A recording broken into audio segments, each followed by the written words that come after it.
Welcome back to Celebrity Radio. It's Alex Belfield talking to some of the biggest stars and some of my favourite people, and a man who's had an extraordinary life. Larry Lamb is the star, of course, of Gavin Stacey and Eastenders, and I'm a Celebrity, and he's got a tale to tell about going on holiday. 74% of travellers go abroad these days without taking serious medical advice on what tablets or medication they should be taking depending on which country they're going to. We thought we'd speak to Larry Lamb today, who's had lifelong effects after he contracted malaria whilst on a visit to Senegal. We've got Angela Chalmers in the studio, a pharmacist from Boots UK, who's here to give us all of the advice. Guys, how are you doing? Very good, thank you. Thanks, enjoying the weather. Well, it's gorgeous, but what comes with weather is issues like sunburn and creatures and creepy crawlies and then trips to A&E. We don't need that, do we, Angela?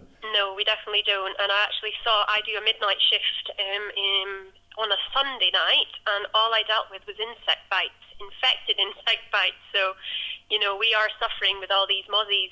I guess in this country we've got our own problems, but then we go abroad to places much more tropical, and as Larry found out, this can end up in tears. Larry, tell us your story, because you took malaria tablets, but you didn't take them when you got home, which led to huge problems. Exactly. I went to Senegal, to an area, Dakar, that's the capital, where in theory there is no malaria. But I decided to take precautions and took the pills. So I took the pills before I went. I took the pills while I was there, and I carried on when I came back, but I didn't carry on long enough. I didn't go the full 8 days. And that's where I got caught out. The the bug was in there, and it got me once I stopped taking the pills. And I got terrible fevers. It went on for 2 months, this whole thing. I mean, the most wretched thing to ever get. And I finished up in hospital a couple of times, being rehydrated in the middle of the night because I'd been in these deep fevers, and one night the fever actually affected my hearing. I lost 80% of the hearing in my right ear. So I've kind of got this souvenir from my time with malaria, and it's not a lot of fun. Angela, help me with the tablets themselves, because I went to East Africa to do a breakfast show in Nairobi about 10 years ago, and I took them, and if they go wrong, they can be a nuisance, but they are necessary. We should still take them despite the risk, because there are risks with them. So a lot of people are worried about side effects from anti-malarial medicines. In fact, any medicine could cause side effects. And it's really important that you do get the advice, because there are a few different types of anti-malaria tablets. But we also need to take into account your medical history and also any other medicines that you might be on. And that helps us choose the right anti-malarial for you. But when you weigh up the pros and cons, the risk of actually catching malaria, something that can kill you, compared to the risks of possibly having a side effect, we always find that the benefits always outweigh the risks. And 10 years ago, we've got newer anti-malarial tablets now, and as a whole, most people get on absolutely fine with them. But we don't want people being scared of seeking advice or thinking, oh, that one makes you go a little bit crazy, because then they're putting their own health at risk. So I think come in and speak to the pharmacist. We'll give you advice on what you can take regarding malaria tablets, but also your travel vaccinations, and also advise you on insect repellent, because you still need to practice bite avoidance, avoiding getting bitten. So it's a whole package, and your pharmacist can help you with that. I guess the key to this is ignorance is not bliss. You cannot go there believing that you're going to be okay if you're in one of these countries where there are mosquitoes. Absolutely not. I'll tell you a story. I worked with a pharmacist. She was originally from Nigeria, and she was going back home to visit her family. Now, you can get natural immunity, but that's if you live in the area and you never leave the area. Well, she did leave that area to come to the UK. So she went back thinking she still had that protection. So she took no anti-malarial tablets, came back to London, and nearly died because of malaria. And that was a pharmacist thinking she had her own natural protection. So, we can be a bit blasé about it. But, I mean, it's great, Larry sharing his story, because we want people to be healthy and happy on holiday, not becoming unwell with it. And we should say it's a very small percentage of people who do get ill. I think there was 1,400 travellers in 2015. But if you end up like Larry, you can end up in big trouble. Larry, just tell us about some of those complications. It even affected your hearing, didn't it? Yeah, I lost 80% of the hearing in my right ear. And that's it. That's it for life. It's not going to come back. It's destroyed the nerve endings that transmit the sound into your brain. So it's a permanent thing. But as was pointed out to me by the specialist, children go deaf from fevers that they get while they've got things as seemingly simple as measles. So, and malaria is a killer. Yeah. People can find out more by going to the Boots website. Have you got a direct link, Angela, where people can find out more? Yeah. So if people want to get more advice, a good place to start is boots.com/travel health, or just pop in and see your local pharmacist. Angela Chalmers is the pharmacist at Boots UK. Thank you very much for coming on. I appreciate it. Thank you.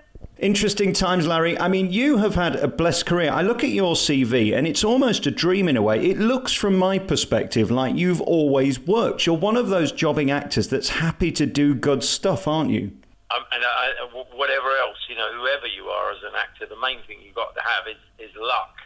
The sort of an element of talent is necessary, obviously, but the standard in Britain is so high that there are very, very few actors that aren't highly skilled.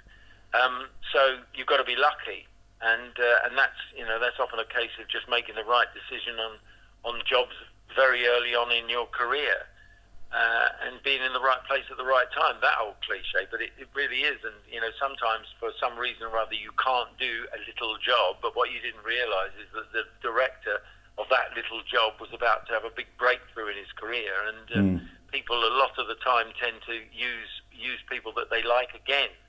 So I've been very lucky because, as you say, if you look at it, there have been very few periods in my life where I've not worked. Can I give you a compliment that you might take as an insult, but I mean it as a compliment? When I watch you work, you look like you're not working, which is, I think, what makes you believable as an actor. Do you know what I'm saying? You're very real. Some actors look shticky. You seem to embody whichever character you're playing, and you look like the part. How easy is that, and how long did it take you to be that relaxed to be able to do it? Thank you for the compliment. I take it as a compliment. I think the thing is that what I've realised I tell you, very early on in my career, I got in a TV series in London called Fox. It was all about a London family, a big extended family with five brothers, and I was playing a taxi driver. And so I used to get a taxi, and as part of my job, I would start to talk to taxi drivers, and it became pretty obvious to me that there was no way that you could typically be a taxi driver. And so you just realised that it was you being a taxi driver, because there were taxi drivers just like you.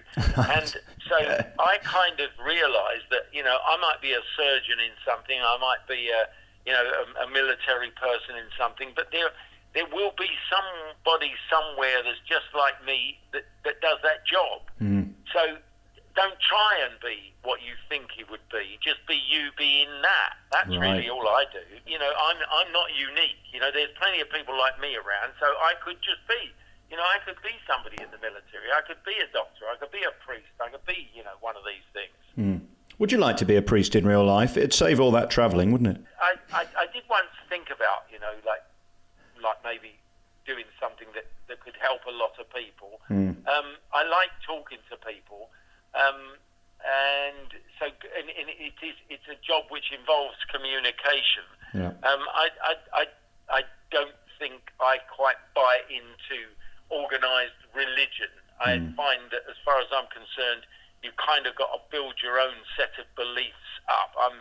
When I consider how much agony goes on in the world in the name of religions, I find it all it's all something that's it's a bit beyond me, frankly.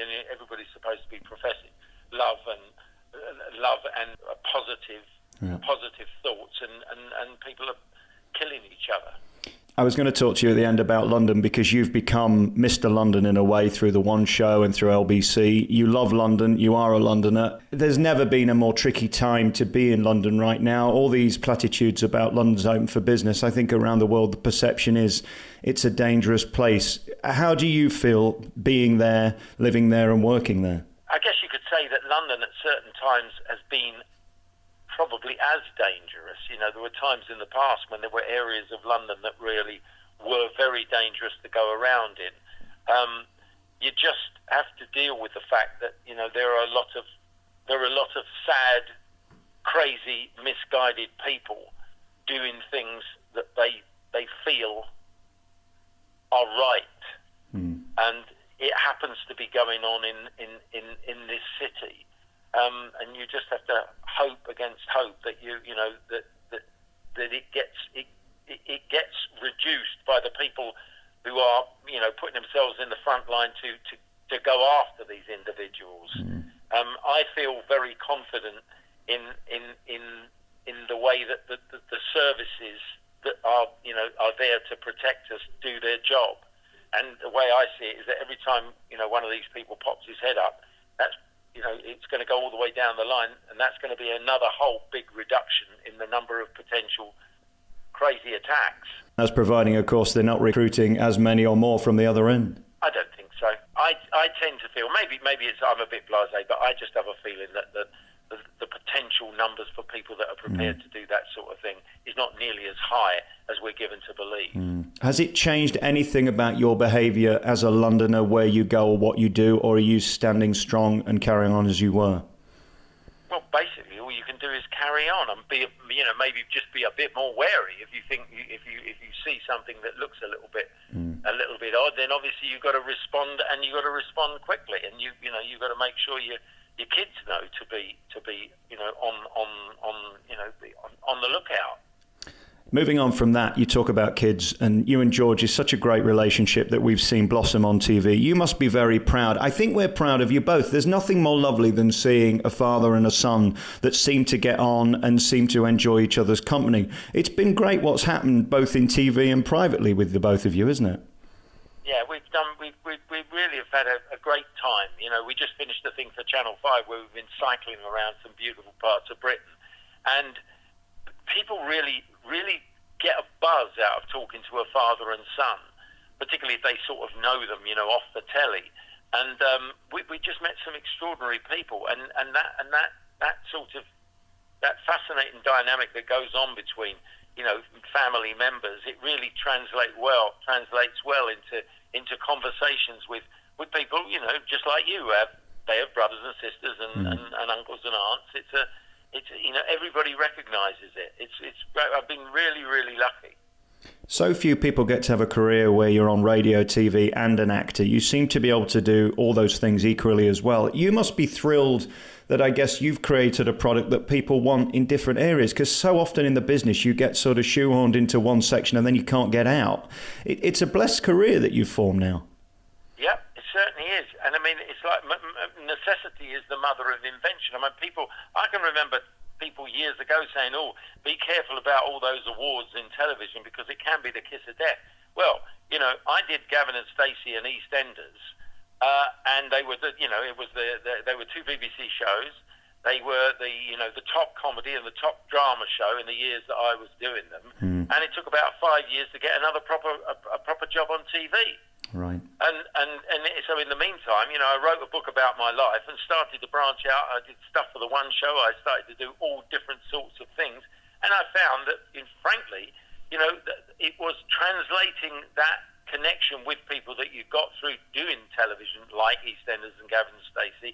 It was a real joy, because suddenly there you are, you're meeting the people that pay your wages. You're meeting the people that like what you do. You know, I've often spoken to people about, you know, when you're in the theatre, you can be in the West End, you can be in a hugely successful show, but at the end of the evening, you walk out, there'll be one or two people out there maybe want to get an autograph or whatever, but basically, you've made connection with 1,000 people, but you just go home. Yeah. That's it.